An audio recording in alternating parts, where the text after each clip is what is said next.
নমস্কার, আপনারা দেখছেন বাংলা নলেজ শো। S-500 নিয়ে একটা বড় আপডেট পাওয়া গেছে। ভারত কটা S-500 কিনবে? S-500 মানে S-500, রাশিয়ার এটা একটা এয়ার ডিফেন্স সিস্টেম। ভারত কটা কিনবে, কখন কিনবে এবং কেনার সময় শর্ত কি হবে, বিস্তারিতভাবে আপনাদের পুরো খবর আপনারা পাবেন এই বাংলা নলেজ শোতে। কোনো যেমন কোনো এটা যেটা রাশিয়া বলেছিল, এটা কোনো লুকোচুরির কোনো কথা নেই। রাশিয়া ওপেনলি বলেছে ভারতের সাথে দুটো ডিল করতে চাই, একদম খোলাখুলি কথা রাশিয়া বলেছে। কি ডিল? এক হচ্ছে S-400 নিয়ে, যেটা ভারতের কাছে আছে, ওটা নিয়ে কি ডিল? ওটা নিয়ে রাশিয়া ভারতের সাথে যুক্তভাবে S-400 বানাতে চায় ভারতের মধ্যে, এবং ভারতও সেটা ব্যবহার করবে এবং ভারত থেকে বিক্রিও অন্য দেশকে করা হবে। এক। দুই হচ্ছে S-500, যেটা এখন এই পৃথিবীর সব থেকে খতরনাক এবং নাম্বার 1 এয়ার ডিফেন্স সিস্টেম। এর রেঞ্জ হচ্ছে 500, এই জন্য একে S-500 বলা হয়। তো অনেকে বলে যে এর রেঞ্জ 500 বলে এটা নাম্বার 1 এয়ার ডিফেন্স সিস্টেম, কিন্তু কথাটা এটা নয়। কারণ আরো অনেক দেশের কাছে 500, 1000 এয়ার ডিফেন্স সিস্টেম আছে, কিন্তু তার মধ্যে রুশের এই S-500 হচ্ছে আলাদা। যেমন আমেরিকার কাছে থার আছে, পেট্রিয়ট আছে, রুশের কাছে S-400 আছে, এদের থেকেও আলাদা হচ্ছে 500, S-500 এয়ার ডিফেন্স সিস্টেম। কেন এটা আলাদা? কারণ হচ্ছে এটা স্টেলথ ট্র্যাকিং। স্টেলথ ট্র্যাকিং মানে যে উড়োজাহাজগুলো আছে, যাদেরকে রাডারে ধরা পড়ে না, স্টেলথ বলা হয়, সেটাকে ট্র্যাক করতে পারবে। প্লাস হাইপারসনিক মিসাইলকেও ট্র্যাক করতে পারবে। এটা আমরা বলছি না, এটা রুশ বলছে যে এই 500 এই কাজগুলো করতে পারবে। এবং এর থেকেও বড় একটা কাজ এই S-500 করতে পারে।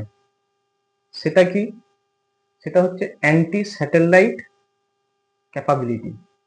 অ্যান্টি স্যাটেলাইট ক্যাপাবিলিটি মানে পৃথিবীর বাইরে যে স্যাটেলাইট গুলো উঠছে, সেগুলোকে নাকি এই S-500 চুরমার করে দিতে পারে ভেঙে।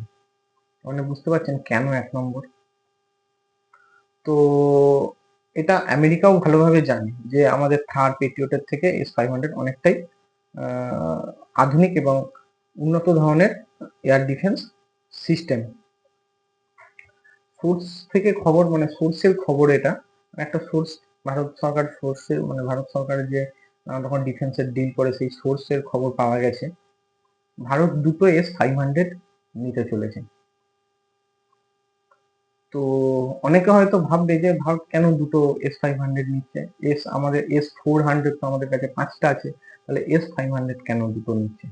দেখুন, এই দুটোকেও কম ভাববেন না, এই দুটোও কিন্তু অনেক কাজের। আর যদি অনেকে ভেবে থাকে যে আমরা এই S-500টা পাকিস্তানের জন্য নিচ্ছি, তো একদম ভুল চিন্তা ভাবনা। কারণ পাকিস্তানের জন্য আমাদের S-400ই কাফি। এটা আগেও নেওয়া হচ্ছে, আমাদের নাম্বার 1 যে শত্রু এখন চীন, তার জন্য এটা নেওয়া হচ্ছে, কারণ এটা স্টেলথ ক্যাপাবিলিটি। কারণ চায়নার কাছে যে সিরিজের অনেক কটা এখন স্টেলথ বিমান তৈরি করেছে চায়না, সেই কারণে ভারত S-500 দুটো S-500 নিচ্ছে। তো এটা ভাববেন না যেটা পাকিস্তানের জন্য, একদমই নয়। ওদের জন্য আমাদের S-400, আমাদের নিজের ডিফেন্স সিস্টেম আছে। কিন্তু ভারত এটা কবে চাইছে রাশিয়ার কাছ থেকে? এটা একটা ডিলের কিন্তু সময়, যে আমাকে এই টাইমের মধ্যে দিতে পারো তবেই নেবে। ভারত চাইছে 2029-এর মধ্যে এই এয়ার ডিফেন্স সিস্টেম দুটো S-500।